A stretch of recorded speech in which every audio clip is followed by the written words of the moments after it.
In this video, we are going to talk about the adverse effects of ACE inhibitors. अब ACE inhibitors हम use कर रहे हैं for the treatment of hypertension especially and many other uses as well.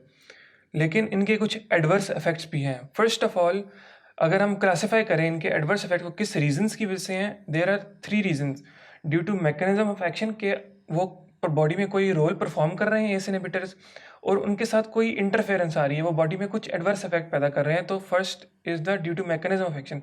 Second is due to chemical structure of the ACE inhibitors. कोई ऐसा chemical group present है जो interact कर रहा है, जो एडवर्स इफेक्ट प्रोड्यूस कर रहा है बॉडी में, जिसकी वजह से ये कॉन्ट्रा इंडिकेट हो जाएंगे या वो स्पेसिफिक दवाई जो है, स्पेसिफिक एस इनहिबिटर जो है वो कॉन्ट्रा इंडिकेट हो जाएगा फॉर द पेशेंट और अदर एडवर्स इफेक्ट्स.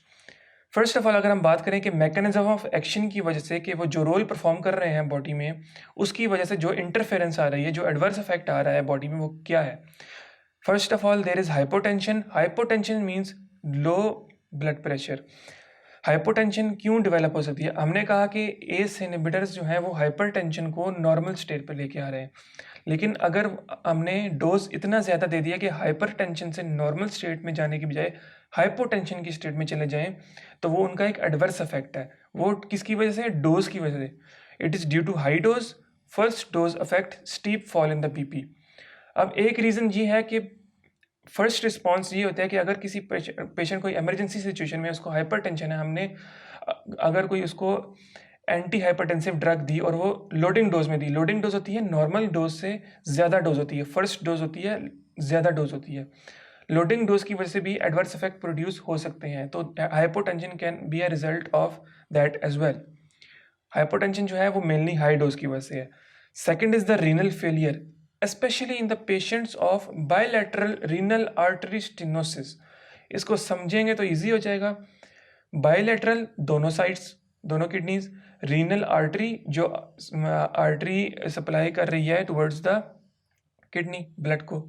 स्टेनोसिस मतलब नैरोइंग, जो आर्टरी है उसकी नैरोइंग हुई हुई है. नैरोइंग की वजह से हमने पढ़ा था, यूजेस में पढ़ा था कि अगर आर्टरी की नैरोइंग हुई हो तो ब्लड प्रेशर जो है वो इंक्रीज कर जाता है. जब ब्लड प्रेशर इंक्रीज करता है, लेकिन जो ब्लड वॉल्यूम हो रहा है, जो ब्लड फ्लो है, वो कम हो जाता है, क्योंकि ऑब्वियसली स्टेनोसिस है, मतलब उसकी नैरोइंग हुई हुई है, तो उसमें से कम ब्लड फ्लो करेगा. जब कम ब्लड फ्लो करेगा तो किडनी ने फ़ौरन वो सेंस करना है कि ब्लड मेरे पास कम आ रहा है, उसने फ़ौरन से रेनिन रिलीज़ करना है. रेनिन ने जाके ब्लड प्रेशर को इंक्रीज़ करवाना है. ब्लड प्रेशर जब रेनिन ने इंक्रीज़ करवा दिया तो ज़्यादा उस पर स्ट्रेन पड़ेगा किडनी पे, और किडनी पे अगर स्ट्रेन पड़ रहा है और वो अपना नॉर्मल फंक्शन भी परफॉर्म नहीं कर पा रही ड्यू टू आर्टरी स्टेनोसिस, तो किडनी फेलियर या रीनल फेलियर की सिचुएशन डेवलप हो जाएगी. This is another adverse effect. Third is the angioedema. Angioedema is the swelling under the skin. ये एक तरह का एलर्जिक रिएक्शन है ड्यू टू अ ड्रग या मेडिसिन, और दिस इज़ नॉन फैटल, मतलब बहुत ज़्यादा एडवर्स नहीं होता है as compared to other two. Vasodilation by bradykinin. Bradykinin जो है वो यहाँ पे आके वेजोडाइलेशन करवा रहा है, और this is a form of allergic reaction. हाइपरकेलीमिया.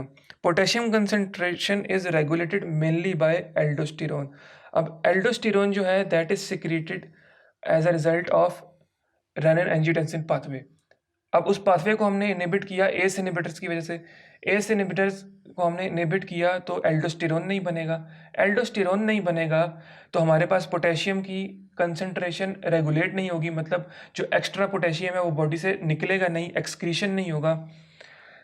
ये जो कंसंट्रेशन रेगुलेटेड का मतलब है कि जो एल्डोस्टेरोन है वो पोटेशियम को बॉडी से रिमूव करवा रहा होता है, वो प्योरीफाई कर रहा होता है ब्लड को from the potassium.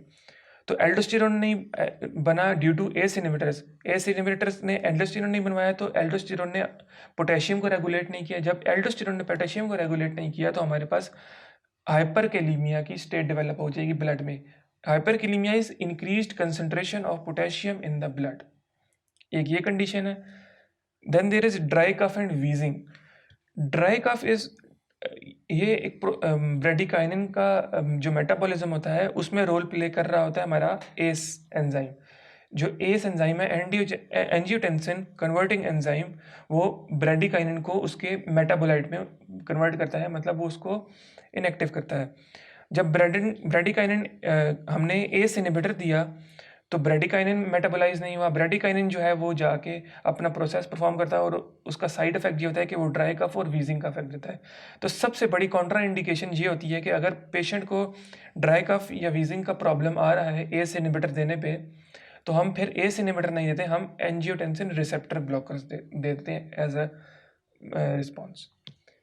Now second is due to the chemical structure.